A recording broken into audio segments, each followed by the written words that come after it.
Good day sa tanan. So we have another prospect for today. So will you please introduce yourself first? Hello everyone, I am Sandro. I am Pastor Romnick's nephew and I am currently a PS Psychology student, third year, So third year student taking. Bachelor of Science in Psychology.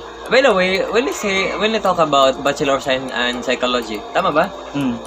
It talks about unsa man siya? More on. It's the study of the science of behavior. Study or dealing about the behavior of person. So therefore, ingon pa sila, basta mo kuha daw ka ng kurso, able na ba daw ka mo basa guna-huna sa tao? That's a misconception about, well, that's one of the misconceptions about psychology. We don't read minds. We understand human behavior. Behavior. So the way we act, The way we act, the way we talk, the way we live, the way we are. And the likes. So therefore, dili day nato babasa ang una-una sa tao. We can't read the mind of the people unless we have empirical data. Yeah. So we conduct research and we study them. Okay, gamay lang ako nasabtan nato. Kaya dili kayo ko kasabot. So this time, today's episode again, he is Sandro aka RR. RR, a 21 years old nga kuan. Just turned 21. Just turned 21, last day birthday niya kagabi, then kagahapon dai. So naako diri silang balay kay nagkaon mi silang mga salin. So this time, today's episode, we're gonna talk about the difference between love and life, because most of the time people has misconception about what is love and what is life. So this time, let's begin with the word love. For your own definition, what is the word love? Love for me is not one note. Love has all different forms. It has many no forms. boundaries. Meaning it is, the true love is unconditional. So therefore, love is unconditional. Yes. At the same time, for me, love is the only word, and love is the only thing in this world that doesn't hurt. If it is hurt, then for me that is not love. Because for my own definition of love is loving many times in just one person. Na ang gugma is paghigugma sa makadagang higayon sa usa lamang ka tawo, and for me that is love. So this time, what is the word like para sa imuha? Like is just an immediate reaction. Immediate reaction. More on feelings. more on emotion. Yes, by a reaction of your senses sa imong makita, sa imong masimot. So tahay masimutan din mo dito sa pagkaon, even wala pa nimo natilawan, ang immediate reaction is I like that food. So I like that food. If makita nimo sa katao na physically attractive, I like that person. It's an immediate reaction to a stimulus. So therefore, what is the voice of psychology, the field of psychology pertaining about kanang, just for example, kanang katong gingon di ba, katong I like that food. But most of the time, atong gising nasulti, I love that food. It's a false interpretation of what you feel, because like is so different from love. Yes. When you from that example, ang imong food is sa nakita, you see a food in the corner. So nasimutan lang nimo siya pero wala nimo tilawan. Your immediate reaction is I love that food. So wala pa rin mo tilawan, but immediately imong reaction is that you love that food even if wala pa rin siya tilawan. In short, There's a misconception of what you feel. So in short, you like it. You just like it by the smell of it. So therefore, katong ganing mga first impression, I love that person. Katong, di ba, muto, kanang ko, ang psychology tingog sa psychology about love at first sight. Is it real? Is it true? I think in the field of psychology, we have, for those people who study psychology, we have different stand about that question. But for me, I think it's false. You can't love someone just by the Just one glimpse. first interaction at one glimpse. You just can say that you love that person because time and bond between the two should be taken first before you can say that you So love the therefore, person. love must be experienced first before ka makaingon na, this is love. Oh, that's my point. Actually, in the Bible, man God, naigisgutan po na 4 kinds of love. So the first one is katong ginatawag nato na phileo love. Phileo love, which means brotherly love. Phileo, philea, o another pa nga kuan is kuan kanang phileo, Philadelphia, which means phileo or philea, which means brotherly love. Gugma nimo sa imong isig ka tao. So gugma nato to other person. At the same time, that is brotherly love. Gugma nimo sa imong mga higala, sa imong best friends, sa imong classmates. That is phileo love or brotherly love.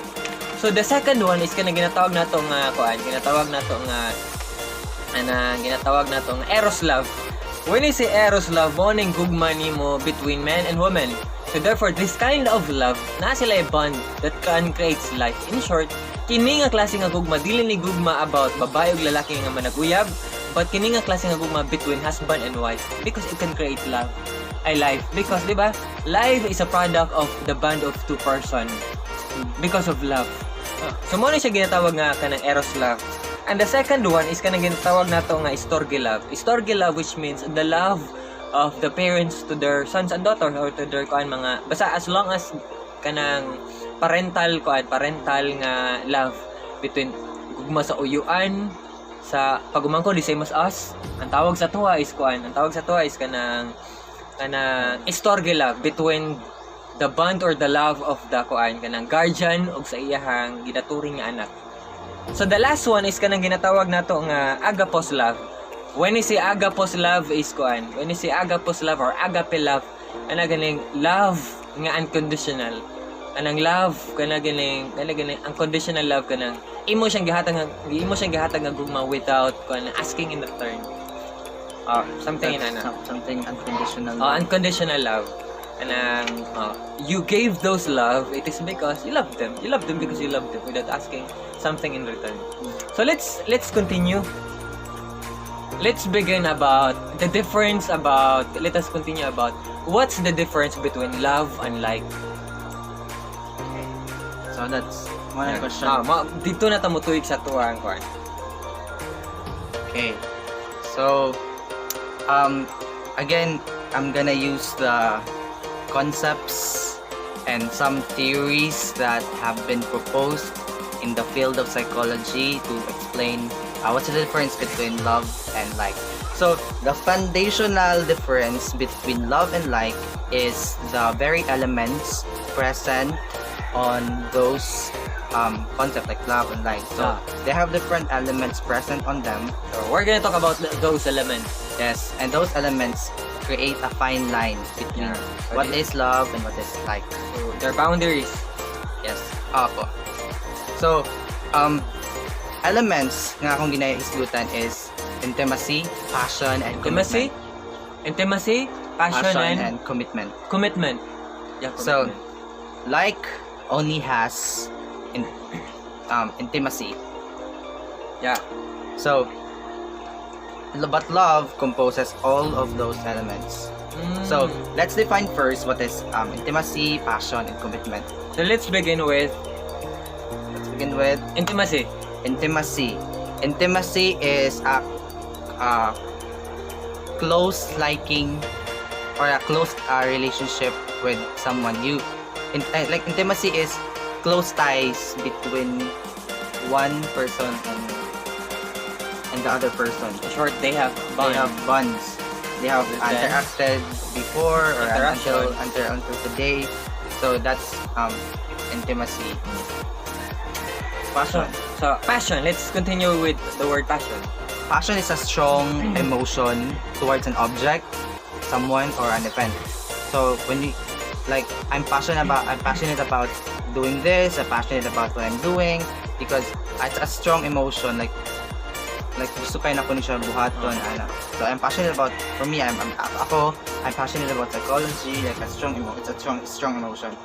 So the last one is commitment. So therefore, pwede ba wa ka mahimong passionate in that field or in that area na dili ka committed? It could be. Definitely. What happens about liking is that it has intimacy.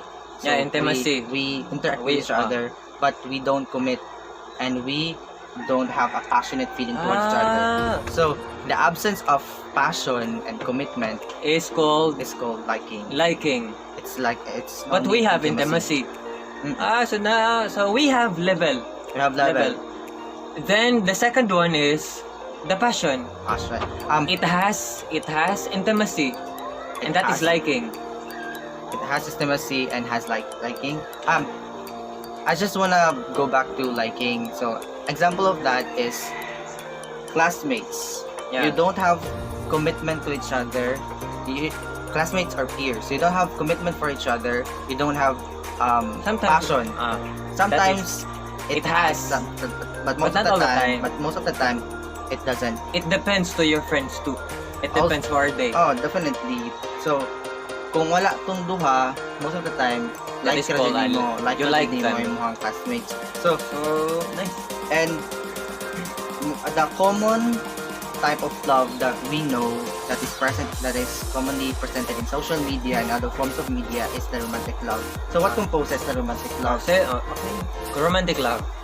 It's only like intimacy and passion. It only has Intimacy and passion. but it doesn't have commitment. So most of the time, sometimes that's why most of the relationship today failed. Because they don't have Because any commitment They don't have commitment because commitment is an important element in of love. So let's continue about the word commitment. The last faction or the last element of love. So commitment, if it is only commitment, it is called empty love. So it doesn't have intimacy, it doesn't have passion, it's empty love. For example, ka ng mga fixed marriage. They have commitment too, but they are not passionate. Yes, they don't like each other. They are just being fixed by their parents to marry each other for some reasons, but they just don't love each other. So it's called empty love because it only has commitment. But the very important thing is if those three are present, it is called consummate love. Consummate love. Consume? Consummate. It's wholesome. It has every element that true love should have. At the same time, samahan na to siya. Mga na to siya, ang pinaka-last. So at the same time, si Buddha po, he has sides about the difference between love and like. Ingon pa siya, when you like the flower, you pluck it. Kani mo putloon marag nang ngutlo kag kamunggay. When you like the flower, you pluck it. But when you love the flower, you water it.